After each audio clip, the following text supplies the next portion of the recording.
Hello, everyone. I'm Christy Risk, Senior Editor at 360DX and GenomeWeb, and I'll be your moderator for today's 360DX webinar. The title of today's webinar is Responding to Emerging SARS-CoV-2 Variants, the Impact on Existing Diagnostic Testing, and the Clinical Utility of Differentiation Assays. And our sponsor is Agena Bioscience. Our first speaker today is Dr. Martin Stürmer, a virologist and the laboratory head of IMD Labor Frankfurt. He'll be discussing the effects of emerging SARS-CoV-2 variants on diagnostic methods and the clinical utility of detecting and differentiating between these variants. Next, we'll be hearing from Thomas Alef, a lead senior scientist at the Institute of Immunology and Genetics and at Seek IT in Germany, and he'll be speaking about how his lab was able to react quickly to the emergence of these new variants by designing a highly multiplexed SARS-CoV-2 variant panel using the low-cost, high-throughput MassARRAY System from Agena Bioscience. And finally, our last speaker today is Dr. Daryl Irwin, Vice President of Scientific Affairs at Agena Bioscience, and he'll be talking about the company's new SARS-CoV-2 variant panel for use on the MassARRAY System and how to access this panel starting today. You can type in a question at any time during the webinar. You can do this through the Q&A panel, which appears on the right side of the webinar screen. And if you look to the tray at the bottom of your window, you'll see a series of widgets to enhance your webinar experience. And with that, I'll turn it over to Dr. Stürmer. Please go ahead.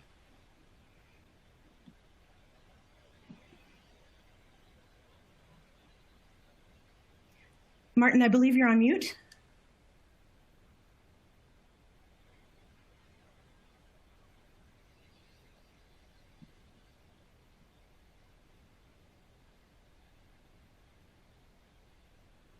We can't hear you, Martin.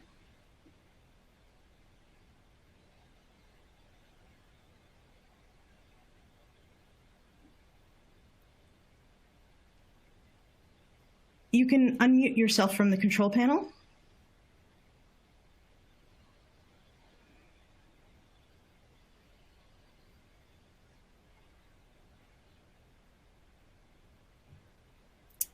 We'll ask the audience to give us 2 minutes while we wait for Dr. Stürmer to refresh his browser, and we'll see if we have him back.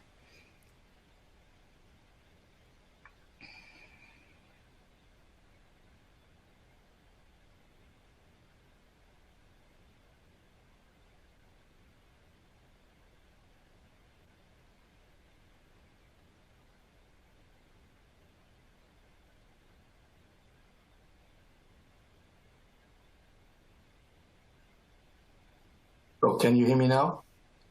Yes, we can. Okay, so sorry for that. I don't know what happened because everything was fine. I just skipped my earphones, so I'm live and I hope everybody can hear me now. So I have to be a little bit faster than before, but it shouldn't be a problem. So again, hello to everybody, and I will go to the next slides in the next few minutes. I will show you something about the variants and the clinical aspects and the diagnostic aspects. As you can see here, viral evolution appears very fast in SARS-CoV-2. About the last 12 months, we can see starting from the dark blue early variants, you see a broad spread into different lineages. And so viral evolution is visible, and you can see that SARS-CoV-2 is also a very variable virus, not as variable as influenza, for example, but we have many, many variants in the meantime. You can see also that there is not distributed equally all over the world. We have regions where we see specific variants compared to others. But I think what we can see actually is that some variants spread more effectively than others. And that's the reason why we are here, to see what we can do to cover all these variants and to see how they distribute. And the one important question is, why should we be concerned about variants? Is it just a scientific game which we virologists do just to do something interesting? No, there are a little bit concerns, and we don't have the time to go all through that because we don't have 3 hours time, and I'm not alone here. So we won't talk about transmission, but we know clearly that transmission is more effective efficiently with specific variants. We know that reinfection is more likely. This is true for some of the variants, and we have variants that might change clinical outcome and or age spectrum, and we will see that vaccines might be less effective. And of course, diagnostic tests might fail if we have specific variants. And so I will show you slides on vaccines, which might be less effective. And you can clearly see why it's not only necessary to see if there is a new variant of concern, but to see which variant of concern is actually present. If you look at this slide, you can see a comparison of the two relevant strains, the B117, which is the so-called UK strain or British strain, in comparison to the B135. This is the South African strain, 351, the South African strain. And you can see here comparing samples, blood samples from already people who had the infection. You can see that the British variant is quite well neutralized by these sera, whether the South African variant, there we have a decrease in the neutralization efficacy. So here it is important to know which variant is present because the vaccine might respond differently. And it's the same has been shown for the Moderna mRNA vaccine. You can see here in different concentrations, nearly the same. There they did two approaches. They put in on the left-hand side in the VSV pseudoviruses, they put in full-length variants compared to the lentivirus pseudoviruses. There you find they put in some key mutations. And what you can clearly see is in the top two figures, you can see that the B117 is not really affected by Moderna. So the Moderna vaccine will work quite well, even if the B117 variant is present.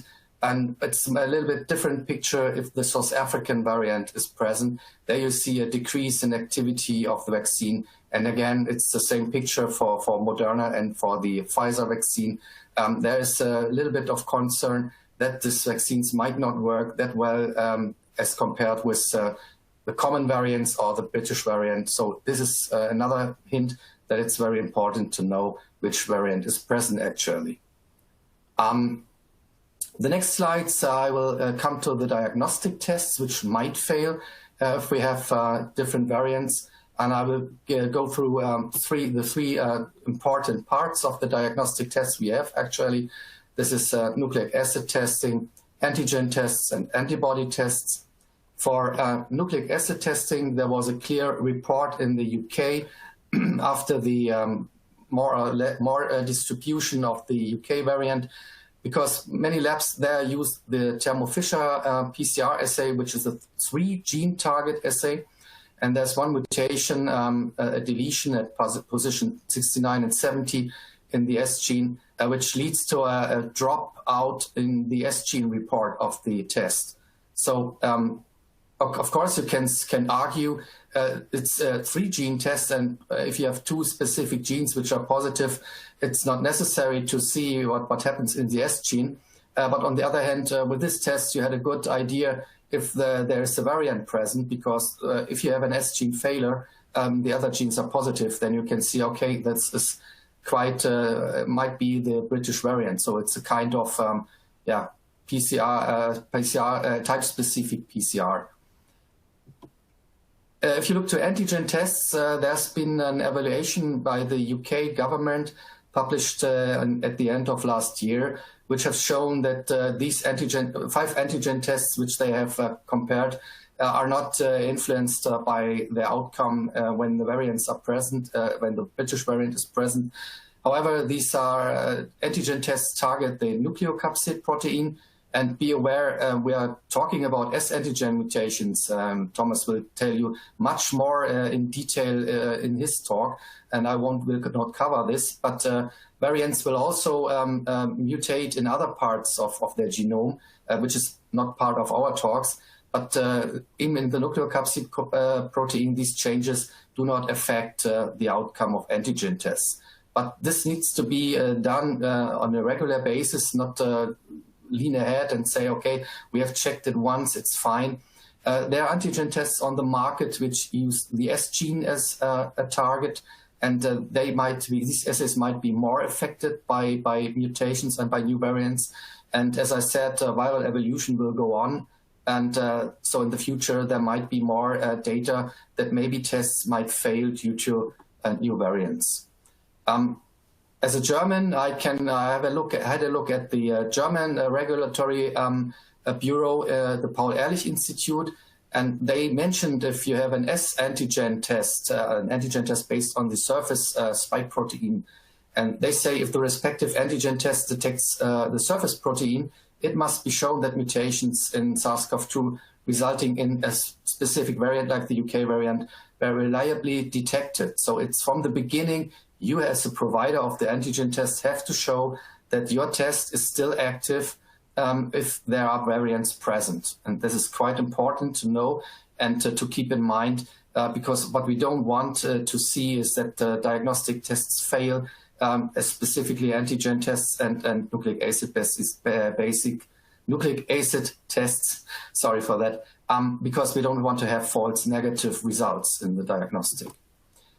Yeah, and antibody tests, this is quite more complicated. No one knows yet which titer is necessary to confirm a so-called immunity.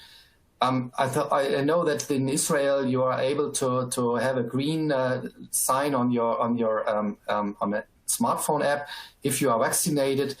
I'm a little bit uncomfortable with that because I'm not really sure if we have enough data to see is vaccinated people really safe and cannot infect other people.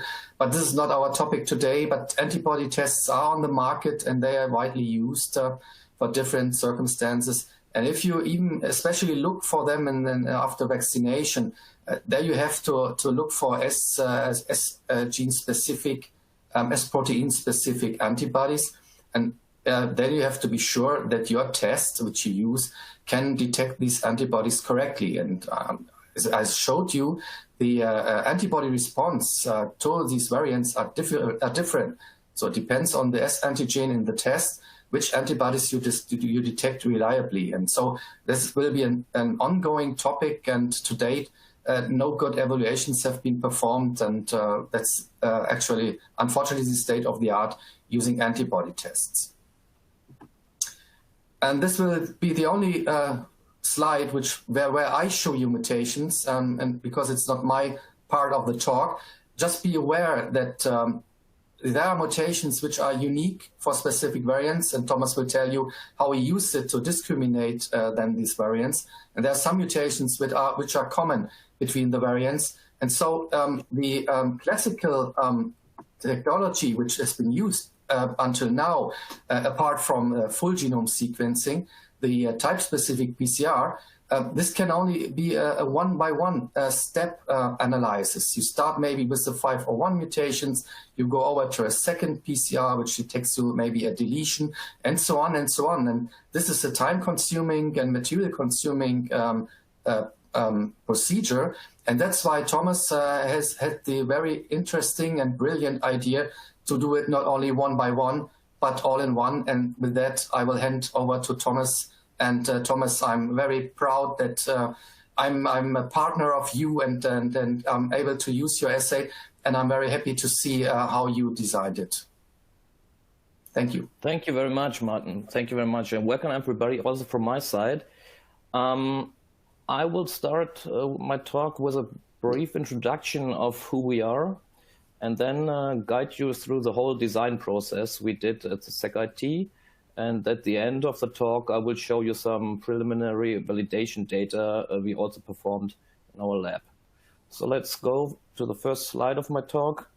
The Institute of Immunology and Genetics is located in Kaiserslautern in the southwestern part of Germany and consists principally of two sections, medical diagnostic laboratory on the one hand, and on the other hand, SecIT, which is a molecular biology service unit of the Institute of Immunology and Genetics. In these two sections, a team of clinical pathologists, human geneticists, virologists, molecular biologists, and bioinformaticians are working close together, developing tests for internal use in our medical diagnostic laboratory, as well as for external customers. So when we start developing a new test, the first question always arises and has to be answered is which requirements should such a test meet? For the SARS-CoV-2 variant panel, it's obvious that differentiation between the currently most important SARS-CoV-2 variants is needed. When we started the test some weeks ago with the development beneath the wild type and Min cluster 5 variant, the most prominent ones were the UK and the South African variant, and the Brazilian popped up then too a little bit later. So beneath the question which variants to include, the test requires, from our point of view, sufficient resolution for a reliable differentiation, a high sensitivity, and a turnaround time ideally within 1 day, and sure, a reasonable lowest possible cost per sample. With answering this first question, the next one has to be answered: which technology to choose for this test? And principally, we have 3 candidates to choose from in our lab. The first one, reverse transcription qPCR, is definitely a very fast, very sensitive and cost-effective method, but only for a small number of targets, as Martin also showed in his talk. So it doesn't achieve the required resolution while maintaining the pros. The second candidate is next-generation sequencing, which definitely gives the highest resolution, with whole genome sequencing even going beyond the S gene, but is comparatively slow, labor-intensive, and expensive. So mass spectrometry from our side strikes right in the gap here between the 2 technologies mentioned above. On the one hand, it's much faster and cheaper than NGS. On the other hand, a much higher but sufficient resolution than RT-qPCR approaches with a comparable sensitivity at minimal cost. With those 2 questions answered, then we can go over to the test design, or how we are dealing with this. So in the first step, you have to select the targets which you want to include in your test. And as I said, when we started discussing this, it was some weeks ago, the Brazilian variant was not that popular at that time. So we started going from the Min cluster 5 variant, then to cover the UK variant completely, and the South African variant nearly completely.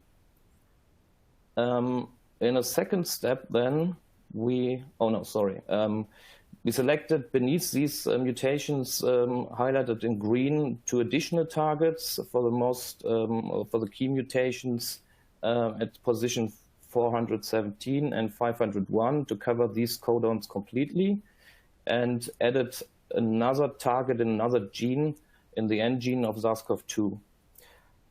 Furthermore, the tests or each multiplex in the test should have an extraction control included. In a second step, then, we aligned more than 30,000 SARS-CoV-2 sequences from NCBI to see the underlying sequence of the mutations mentioned above. And then finally, in the third step, we prepare the preparation of sequences for the Agena Bioscience assay design suite was based on the alignment from step 2 to avoid proximal mutations with a frequency higher than 1% that might interfere possible primer binding sites, and in this way would lead to a dropout of assays. After all this has been done, this design was principally straightforward, but like always, some hurdles had to be overcome. In this case, for this panel, the Y144 deletion cannot be resolved using a standard assay due to the sequence that are shown here. If you would go with a forward extension primer to resolve this deletion, you would end up with a T call for the wild type as well as for the deletion. same from the reverse side. So we made a workaround, putting the extension primer not before, but on the deletion, so that the failure of the same indicates the deletion. But then we had to rule out a dropout of the underlying amplicon, and so an additional control assay has to be integrated in the panel. Here, two pictures are shown for the wild type calls. So in the wild type, you see that very nicely that the T call is present, and as well as the amplification control peak is present. Whereas in if the deletion is detected, the extension primer failed, but the amplification control is present, so we could exclude a dropout of the underlying amplicon. Okay, the final design now includes 24 assays, which are divided into 2 plexes. The first plex, as you can see, has 18 assays included and covers nearly all relevant mutations. Whereas the second plex includes only 6 assays at the moment, and can be regarded as optional because when you when you go only with plex 1, you sure can double the number of samples by halving the costs for the runs. So it's also suitable for high throughput and to examine a lot of samples at one time. Nevertheless, the plex 2 is necessary because, as Martin said, the evolution of the viruses is very fast and the dynamic is very fast in this field. So new mutation already came, and with this assay design suite from Agena Bioscience, it's very easy to superplex further mutations in the existing design. And as plex 1 is already filled up, nearly complete, a second plex is necessary to bring new mutations inside. Now some data on the validation we did.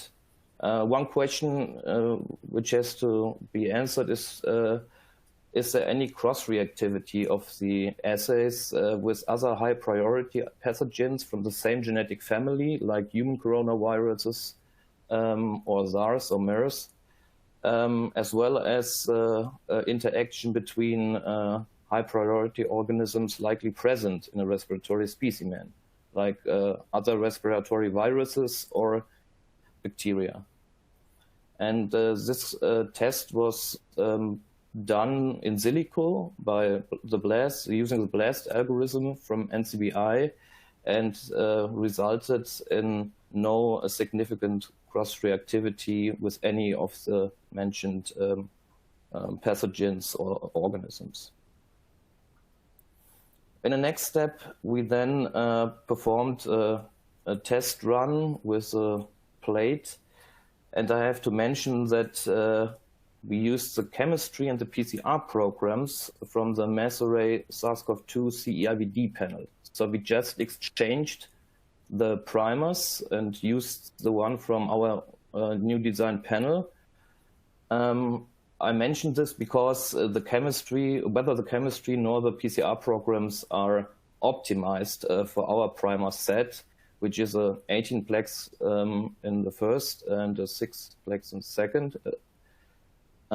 Nevertheless, we performed good results by testing 4 SARS-CoV-2 RNA controls from Twist Bioscience, synthetic RNA controls, 2 UK variants, and 2 more or less wild-type variants. Furthermore, we tested 20 SARS-CoV-2 wild-type real-life samples from our stock, all previously analyzed by RT-qPCR with CT values between 17 and 25. 19 SARS-CoV-2 UK variants from our stock, previously analyzed also by RT-PCR with CT values between 17 and 28, and furthermore sequenced with next-generation sequencing. And we were also able to find one South African variant, which also was previously analyzed, but here we don't know the CT value, but could confirm this South African variant by next-generation sequencing. And beneath negative or no template controls and human RNA controls were added to see if there's a cross-reactivity also with human RNA, which is not the case. And the overall performance of this test was really excellent. So we had minor dropouts, but we could completely resolve the 19 UK variants and the one South African variant with this panel, and confirm the results from the sequencing. In the next step, we used the 4 twist synthetic RNA controls also for a serial dilution from where we started with 50,000 viral copies per microliter, going down to 49 viral copies per microliter. And yes, as you can see on the slide, the performance of the assays is not equal. We have especially 2 that have a not so good performance at the moment, the K417N mutation and the deletion of L242, L244. But as I said, and that's what I said some slides before, keep in mind that the chemistry and the PCR programs and the molarity of the primers added are not optimized for this data set I show here. So I'm quite sure, and validation is still ongoing in our lab, that we will come here to a higher level even of sensitivity, and especially for those 2 variants that at the moment have a higher sensitivity, not so high sensitivity compared to the others. All this will be published as soon as possible and shown in this publication in detail. Nevertheless, if you group the mutations in 4 groups, one that's defined as SARS-CoV detection, where the N gene and the D614G is included, group 2 with the key mutations, the E484K and the N501Y, and the next 2 groups, UK and South Africa variant defining mutations, you have with down or less than 2,500 viral copies still high resolution, which principally makes no problem of detecting those variants reliable. And even if you go down to less than 50 viral copies, you have still enough targets that can differentiate between these variants. With this, I already conclude my my presentation with the conclusion that the SARS-CoV-2 variant panel on the MassARRAY system from Agena Bioscience represents a new and innovative approach that enables a fast and cost-effective differentiation of the currently most important SARS-CoV-2 variants with high sensitivity and sufficient resolution. And since almost all essential mutations are included in Plex 1, the use of Plex 2 is to be regarded as optional and can be neglected in favor of doubling the number of samples while halving the reagent costs. The keyword here is high throughput capability. Furthermore, the high flexibility of the test allows easily extend of the SARS-CoV-2 variant panel to include newly emerging variants. And with this, I hand over to Daryl. Thank you for your attention. Thank you, Thomas and Martin, for your presentations. We at Agena Bioscience pride ourselves on being able to rapidly develop new assays. But in fact, it wouldn't be without the close collaboration with yourselves that this would be possible. So thank you very much. We've heard from our previous speakers today about the potential impacts of mutations on the accuracy of diagnostic tests. This is the reason that when we developed our MassARRAY SARS CoV-2 EUA and CE-IVD detection panel, that we included 5 targets to ensure that we had high levels of redundancy. So in that panel, we have 3 targets in the N gene, 1 in the ORF1A and 1 in the ORF1AB, as well as the control, to ensure that variants and mutations underneath our assays don't cause false negative results. Now, we heard a little bit before about the concept of target failure, and certainly we've heard a lot about that of late, particularly with the B117 UK strain. So I'd like to explore that in a little bit more detail. So this is called S-gene target failure, and it's where the deletion of the codon 69 and 70, particularly in the B117 variant, causes some assays to not amplify in that region. And thus it's being proposed as a method for detection of the B117 variant, but it has some limitations. The group in Portugal have actually shown that S-gene target failure in 10% of samples manifests as S-gene late amplification. It's not actually a target failure. In fact, what they observe in about 10% of B117 variant samples is that the target still amplifies. However, it amplifies at a higher CT than the other assays. Around about a delta of 5 CT is possible. So it's not just lack of amplification, but laboratories also need to be looking at this change in the CT values between the assays, which does make it quite cumbersome. Now, of course, S-gene target failure only detects the deletion of codon 69 and 70. That is not only present in the B117 variant, but is also present in a variety of other variants. So the other groups have published work in this. The group at Helix sequenced 460 S-gene target failure samples with low CT values, so high viral load. And out of those samples, 209 of those were confirmed as B117, or 45%. The remainder were actually assigned to alternative strains or variants. Likewise, the group at ARUP published on the 8th of February, again, 150 samples sequenced, 4 confirmed as B117, the remainder are assigned to other variant types. And these are all on low CT values or high viral load. When CT values increase greater than 30 and there's low viral burden, you can also have erroneous S-gene target failure.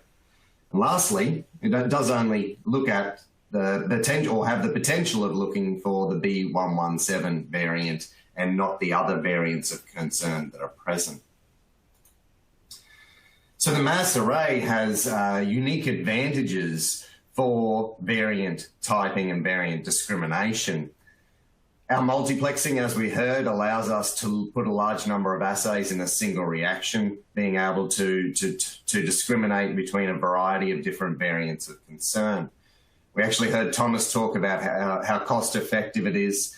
Multiplexed reactions running on our mass spectrometer are the lowest cost options on the market for variant discrimination. Or onboard bioinformatics, no separate bioinformatics required, means straightforward single-click interpretation, interpreting thousands of samples over the course of seconds. We have high levels of sensitivity, so only a small amount of input material required, and Thomas told us about the low limits of detection capable with this assay. And of course, on this system, you can process up to 3,000 samples per day on a single instrument, and of course can increase that with additional instruments. So this is the layout of the MassARRAY SARS-CoV-2 variant panel that we are making available as at today. The panel itself is 2 wells, so that is 2 reactions. We are typing 6 different lineages. So we're looking at the UK or the B117, the South Africa or the B1351, the Brazil or the P1, also known as B1248, the cluster 5 mink or Denmark variant, the D614G, which was a variant that emerged very early in the pandemic, early in 2020. And then, of course, we have assays for the wild type or the Wuhan, the original 19 Wuhan strain, and then we have our controls in the assay as well. So you can see they're color-coded here. We have anywhere from 4 to 7 assays which are utilized to determine a particular variant of concern is present, so high levels of redundancy. The workflow itself, and as I mentioned before, it's a single-day workflow. In fact, it's less than a single-day workflow with 3,000 samples per day.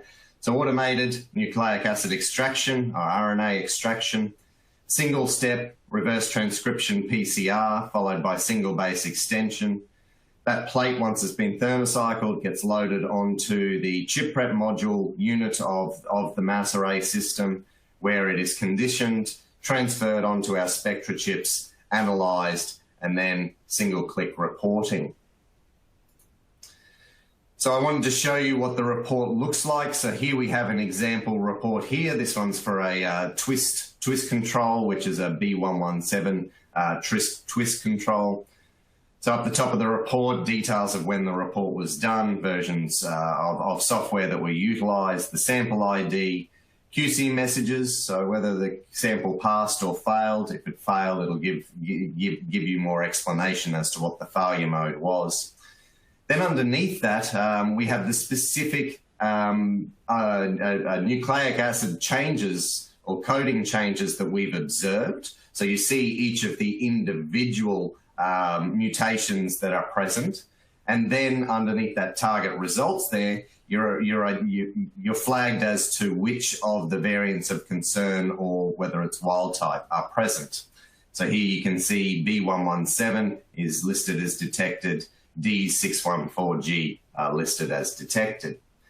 Now, this is a very nice format report, but many laboratories just want a simple data output that they can put into their own laboratory information management systems. So that is also an output from the software. So this is a very simple CSV file that contains all of that same information, sample name, details on QC, locations, so runs and plates. It also gives you the variant that was detected and all of those individual mutations that were detected that you can easily dump into your own laboratory information management system if you don't want to use our other reports. So I thank our audience for your time today. As I mentioned, this panel is available as at today. So if you would like more information or if you'd like to gain access to the panel, please contact us through the contact section of our website and we'll have someone very rapidly get in contact with you. We are committed to updating this panel as new variants of concern emerge, and we'd like you to assist us in our surveillance efforts. As the head of scientific affairs, I'd like you to contact us through our scientificaffairs@agenabio.com email and let us know when you have new variants of concern that you'd like us to include in the panel. So now I'll hand it back to Christy, where we'll have some questions and answers. Great. Thank you, Daryl, and thank you to all of our presenters for their wonderful presentations. As a reminder to webinar participants, if you do have a question, please type it into the Q&A box in the control panel. And before we begin the Q&A, we'd like to ask attendees to take a moment after the webinar has ended to give us feedback by taking our exit survey. All right, let's launch into our questions. Martin, our first question is for you. Has your research shown whether the SARS-CoV-2 variants affect the efficacy of the different COVID vaccines or whether boosters will be needed? Sorry for the first part of the question I didn't get. It's about whether your research has shown that the different variants of SARS-CoV-2 affect the efficacy of the different vaccines in any way. Yeah, we've seen. I've shown two slides that the variants will affect the vaccines. Until now, we are quite sure that the vaccines still work, especially for the mRNA vaccines. But we cannot be sure that SARS-CoV-2 will not get more mutations, acquire more mutations, where it will be necessary to have a new vaccine. And fortunately, the providers of these vaccines are also very carefully looking for variants and will be able to adapt their vaccines. And one of the German vaccine manufacturers, CureVac, already started with an updated vaccine, so we can quite be comfortable that looking carefully at the variants will help us to guide the vaccine development very good. And as a follow-up to that, has your work shown that the typical viral loads for early and late-stage SARS-CoV-2 infections, do those differ depending on which variant a patient has? As far as I know, I read a report where they have shown that the viral load with the British variant does not differ in comparison to the old variant.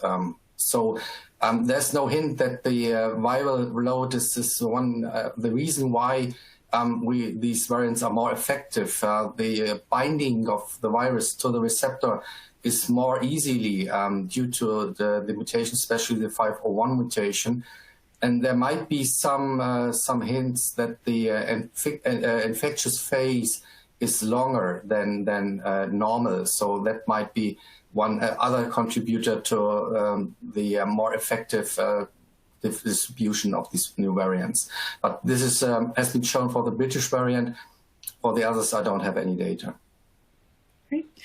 So our next question could be addressed by both Martin and Thomas. Have either of you looked into microarrays as an alternative for identifying new variants?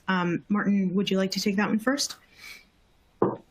Also, microarrays are an interesting tool looking for, but as we were already familiar with Agena, with the Agena system, I think it was, Thomas, just for us, the more easier way to establish a multi-mutational assay. So, Thomas, right? Indeed, Martin. As I showed my talk, we have principally every lab has another sort of machines or technologies on hand, and we are focused mainly on sequencing, mass array or mass spectrometry, and have RT-PCR. That's why we chose one of these three technologies to address the test for SARS-CoV-2 variants. So, Thomas, how do you address unknown variants? Does your panel detect just any variant at all? And just as a follow-up to that, how fast can new emerging mutations be included into your assay? Well, I'm not a virologist, but what I'm getting from the studies I read or what I see in the press is that there, as Martin also told, that many of the variants share somehow mutations, like the 501 mutation or the 484 position. And so the panel here with 20 mutations included in the S gene sure can't detect, like shown with the Brazilian variant, a newly upcoming variants completely, but from a kind of combinatoric, you can at least have evidence that without adding new variants and new mutations, also new variants can be detected. But sure, superplexing or including new variants in this panel is more a process that won't take so much time because you just include them in an existing design and don't start from scratch. And that's why both ways, you can go both ways, so. And what counts as a positive signal, for example, for the B117 variant? Do all the targets need to be present, or some of the targets? How does that work? Well, if the B117 is included incomplete in this panel, so we have all mutations within plex 1 that define this variant. So if it's really a B117, you will have calls, mutation calls for all of these defining variants. But what we saw is that there's really a broad range. Meanwhile, now that you look deeper inside this variant classification, you find also combinations or mutations where only some of the defining mutations pop up. Yeah, and so that's not then a classical B117, but some kind of derivative of this. But as I said, showed in my talk, for the classical UK B117 and the South African variant are included completely, or in the South African, from the South African variant, one mutation is missing, but the other, I think 8 or 9 are included. Yeah? And maybe we can switch to this slide, and I can show you how you can also, with this combinatoric approach, here you can see that a differentiation, for example, between the South African and the Brazilian variant is possible with this setup of mutations, because those green ones all exist in the South African variant. But if others, like this A701V or the D80A or the D215G doesn't show mutation signal, but those 5 that are marked here in green, it's not, you have not the full resolution, but you have good evidence that it might be the Brazilian one. Great. Daryl, we have a question about the technical potential to expand the current mutation panel to include more mutation spots. How is Agena working to address that? So we're launching this first one today, and we're already talking about adding new variants of concern, including the Californian. In principle, to add a variant is very quick. It's a matter of 1 to 2 weeks. We need to decide what our cadence is, and I think our cadence of adding variants to the panel will be determined on, how many more variants of concern are discovered and how rapid it is. But we expect it does only take a couple of weeks to add a variant to a panel, so it's about timing of when new variants are discovered, and then we'll add them. And does the MassARRAY include reference samples? And if not, is there a particular set that Agena recommends? We recommend reference samples rather than including them in the panel. I think you've seen throughout the course of today's presentation, we've been using the twist reference samples, but there are others available as well. Great. So, in terms of sample types, is the assay most compatible with nasopharyngeal swabs, saliva? What does the company recommend? So we've been testing it on nasopharyngeal swabs. Other groups have been using the platform with other sample types, including saliva. At this point, it's a confirmatory test, so you've got a positive SARS CoV-2 sample that then you take through to this panel, and really you could use a variety of different sample types, but all of our testing has been done on nasopharyngeal swabs. And Thomas and Martin, do you have any thoughts into the future as to which sample type will soon be the most useful clinically? Martin, I think that will probably be most relevant to you.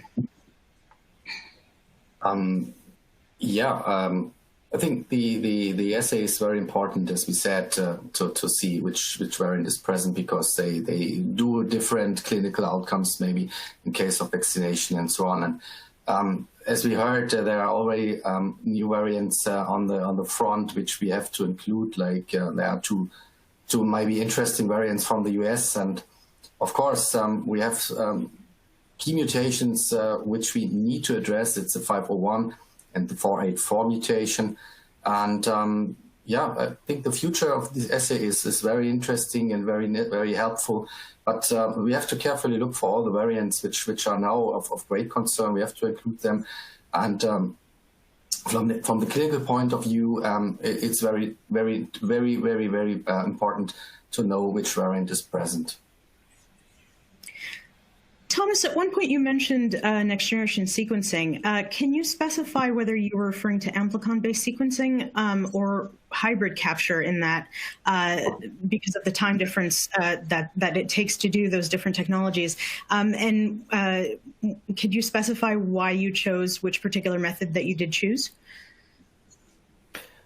Well, I'm a big fan of next-generation sequencing either. That's not the point. It's a great method, but there are many points that make it not for the ideal method for this fast testing here. One point is that you need, if you're not a big lab, for example, you have to, it takes, well, let's say it like this, you won't make a run on a next generation sequencing machine for 1 or 2 or 3 samples, but because then it's much too expensive. The preparation of the libraries doesn't matter if it's amplicon-based or hyper-enrichment-based, normally takes at least 1 or 2 days. Then you have the runtime of the machine, which is normally higher than, much higher than compared to RT-PCR or mass spectrometry. And afterwards, you need to bioinformatically read out the data and prepare it for reporting. So if you would, for example, test, I don't know, 50,000, 100,000 samples on a scratch directly, then and you have so many samples, then it could be a method which works fine. But I think most of the labs have to react faster for much lower sample numbers. And in this concept, NGS is from my point of view, not the best diagnostic tool. From an academic point of view, it's definitely necessary because, as I presented in my talk, NGS is a tool that gives you the whole picture, even going beyond the S gene, and to see if other mutations in other genes of SARS CoV-2 are inside and so on. It's addressing another field here than what mass spectrometry or so can. Daryl, can you tell us what the sensitivity of the SARS-CoV-2 variant panel is using nasopharyngeal swabs, and also what is the limit of detection for the panel? So we are still working on that, and we're writing up a white paper that we'll put details out next week. The limit of detection that we've observed is below 100 copies of input virus into the reaction. So then you need to work out what the equivalent of that is to the nasopharyngeal swab. So that's basically 0.3 or 0.3 to 0.4 copies per microliter in the nasopharyngeal swab itself. All right. And a question to all three of you. How do you see the future of SARS-CoV-2 testing shaping up? Do you see this kind of panel taking over the current types of tests? Where do you see this kind of panel fitting in the current testing paradigm? Martin, would you like to start? I can report it from Germany, actually. Nearly every positive PCR should be confirmed quite quickly by a variant-specific test. So we have to do it in our routine work now nearly daily because everybody's concerned about the development of variants and of the distribution of variants in Germany. And so it's now at this time point part of my routine work. And so it's quite necessary and helpful to have this panel on hand because we are quite, as Thomas said, quite faster than NGS and full genome sequencing to provide the governments with the information they need. And it's very important even to keep it in mind to include new variants, of course, but this panel as it is very helpful in doing our routine work, actually. And Thomas? Well, principally, I have nothing to add here. Martin ruled out all the points from my view. Yeah. Daryl?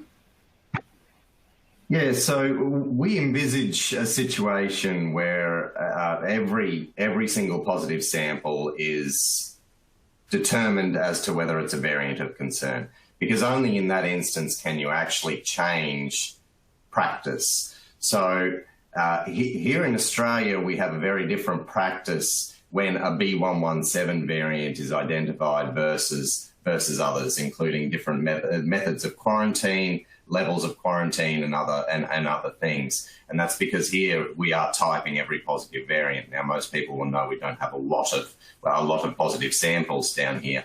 But that really, only once we can type everything can we make a change to the practice. All right.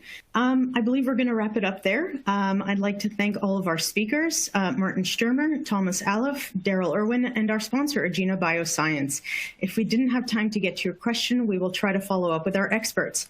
As a reminder, please look out for the pop-up survey after you log out to provide your feedback. If you missed any part of this webinar or wish to listen to it again, a link to an archived version will be emailed to all attendees. Thank you for joining us for this 360DX webinar.